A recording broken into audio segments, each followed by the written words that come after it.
Shoutout ko dito kay Ma'am Nika ng taga San Isidro, Parañaque. At saka kay Ma'am Joy ng taga Barangay 165, Caloocan. Ito yung mga umorder sa atin sa TikTok shop. Ma'am Nika at saka Ma'am Joy, kahapon dapat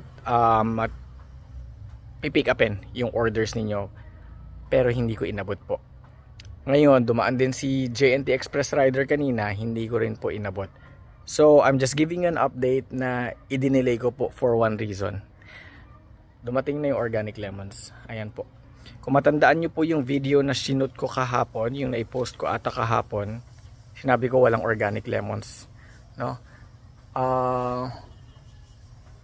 Pero ito, nag-message kasi sa akin kagabi na on the way na, tapos dumating kanina, inantay ko para maging sulit naman yung pag-order ninyo, yung puhunan na bibitawan ninyo para may libre kayong organic lemons.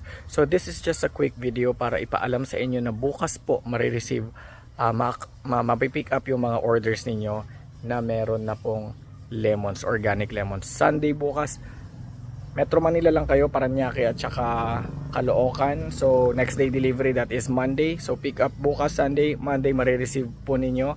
And may kasamang lemons at saka yung order ninyong honey. Maraming salamat po.